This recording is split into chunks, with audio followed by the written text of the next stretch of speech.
Siguro ako lang po, hindi lahat ng bagay naman kasi kailangan natin ipaalam pa sa taong bayan, lalo na itong national security, ano na to.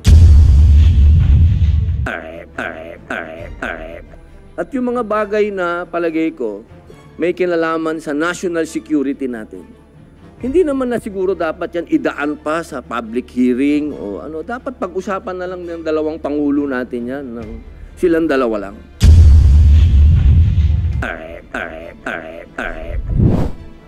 Morning po. Sir, meron po nakaumang na resolution sa Senate na para imbestigahan yung umano'y gentleman's agreement na pinasok daw ni dating Pangulong Duterte.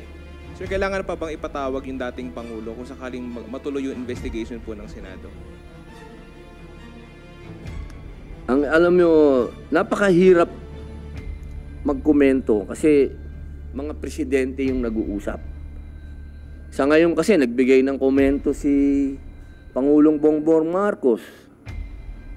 Nagbigay din ng komento si dating Pangulong Rodrigo Roa Duterte. Ang hirap gumitna sa usapin nito kasi may mga bagay, may mga protocol na yung mga presidente lang ang nakakaalam. Katulad yan, yung mga pagbisita sa mga leaders, sa mga bansa, ng mga ibang leaders, may mga pinag-uusapan talaga dyan. Alam mo, pupunta dyan, magtititigan lang sila. May pag-uusapan talaga dyan. At yung mga bagay na palagay ko, may kinalaman sa national security natin. Hindi naman na siguro dapat yan idaan pa sa public hearing o ano. Dapat pag-usapan na lang ng dalawang pangulo natin yan, ng silang dalawa lang. Kasi may kinalaman nito sa national security natin. Pinagmumulan nito ng mga usap-usapan na politically motivated at destroying our minds. Kasi ano to, brainwashing na, naging politika na. Alam nyo, itong napaka-sensitive na issue nito. At isa lang ang alam ko. Kasi hindi naman po ako nagpunta dyan sa West Philippine Sea na hindi ako na-brief ng military. Nung panahon na yan, ang alam ko, dyan sa UNCLOS, nakalagay dyan sa UNCLOS ang linaw na yung mga disputed islands, kailangan yan status quo. Sinabi yan nandyan yan sa UNCLOS. Ano? Kaya, nung ako'y nagpunta dyan, nung ako'y umikot dyan, naiintindihan natin kung ano yung pinagtatalunan dyan sa West Philippine Sea. Kaya ang linaw po na nung panahon ni Pangulong Rodrigo Roa Duterte, hindi naman tayo nagkaroon ng ganitong klaseng escalation. Ang nangyayari noon, kapag may nangyaring medyo mabigat, nadi-de-escalate sa agad. Ngayon lang kasi ito medyo lumaki na lumaki. Kaya sana kung mag-uusap si Presidente Bongbong Marcos at si Presidente Duterte, mag-usap na lang sila ng private. Hindi na kailangan idaan sa hearing at malaman pa ng China kung ano yung pinag-uusapan natin. Usap ni Duterte at ni President Marcos. Wala nang Senate hearing. Siguro ako lang po, hindi lahat ng bagay naman kasi kailangan natin ipaalam pa sa taong bayan, lalo na itong national security, ano na to. Siguro mag-usap muna si Presidente, yung dalawang presidente, at gumawa sila ng statement nila pareho para unity naman ang makita natin. No? Sa oras na to, ang kailangan natin, united ang mga Filipino, hindi tayo divided.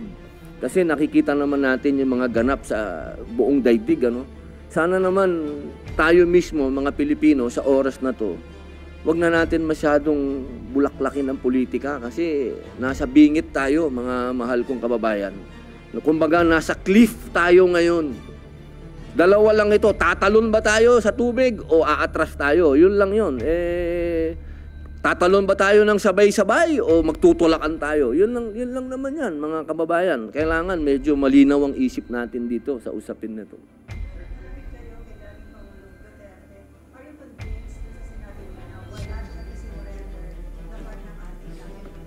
Ay, opo, ma'am.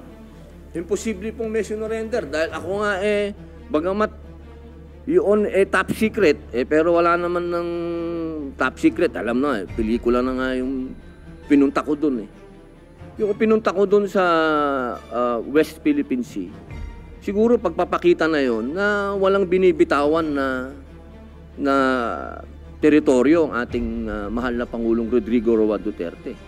Kasi yun nga yung mission ko Yun nga yung mission ko nung panahon na yun Paano na sasabihin na nag-surrender tayo?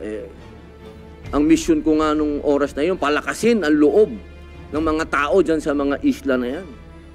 At hindi lamang tayo pinayagan ng isang kernel na makapagtayo tayo ng milisya. Dahil nung panahon na yun, yun sana ang balak natin gawin, pero kinontra ng isang army colonel. So, hindi natuloy. So, paano sasabihin na nag-surrender si Pangulong Duterte?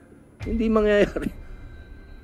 Sir, dapat po ba mag-reach out si Pangulong Marcos kay former President Duterte? Since sinabi naman ni Duterte na open yung lines niya kay President Marcos. Alam ko kasi meron talagang pagkakataon na dapat ang dalawang Pangulo nag-uusap. Lalo na yung katatapos lang ang termino at yung sumunod. Yan ginawa na rin yan ni Pangulong Duterte nung naupo siya. Pinatawag niya yung mga dating presidente at tinanong niya tungkol sa West Philippine Sea. Siguro ganun din ang pwedeng gawin ni Pangulong Bongbong Marcos. Ipatawag niya si Pangulong Duterte. Ako naman alam ko anytime na patawag niya si Pangulong Duterte, dadating yun. Lalo na may kinalaman sa ating kasiranlan. Nagkaroon pa rin namin ni former President Duterte na meron na siyang kasunduan with China and China insisting that there was indeed a tender facility na walang dadaling repair materials sa PRP Caraman. So you think that is certain? Ako po kasi hindi ko po alam, wala akong knowledge sa pinag-usapan ni Presidente Duterte at ang Pangulo ng China. Wala akong alam. Ang alam ko yung nasa UNCLOS. Kasi kung yun ang basihan, ang sabi doon, malinaw na wala dapat maganap na sa mga disputed islands at doon sa mga low tide islands, yung mga tinatawag nila, low tide elevation, hindi dapat magtayo ng mga konkretong infrastructure. Nandun yun So siguro, ako, kasi ayoko magsalita nang wala akong basihan. Hindi ko alam kung anong pinag-usapan ni Presidente ng China at ng Pilipinas. Ang alam ko yung UNCLOS. Siguro yun ang basihan nilang dalawa. Kasi ang nakalagay doon, bawal kang magtayo ng kahit ano sa mga low tide elevation at sa mga disputed island.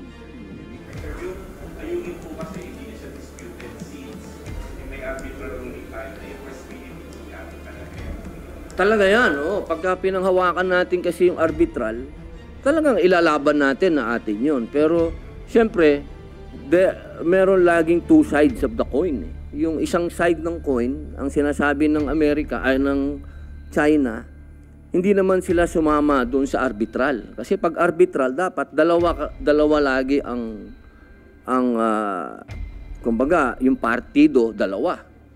Nung nag-hearing at naggawa ng arbitral ruling, hindi naman na-involve ang China. So yun ang posisyon ng China. Sinasabi nila, hindi naman kami sumama dyan sa kaso na yan. So, sa atin, siyempre, lagi tayong babagsak sa international law. Di ba? Ano ba yung international law? Bumagsak tayo sa UNCLOS. Kung ano yung sinasabi ng UNCLOS.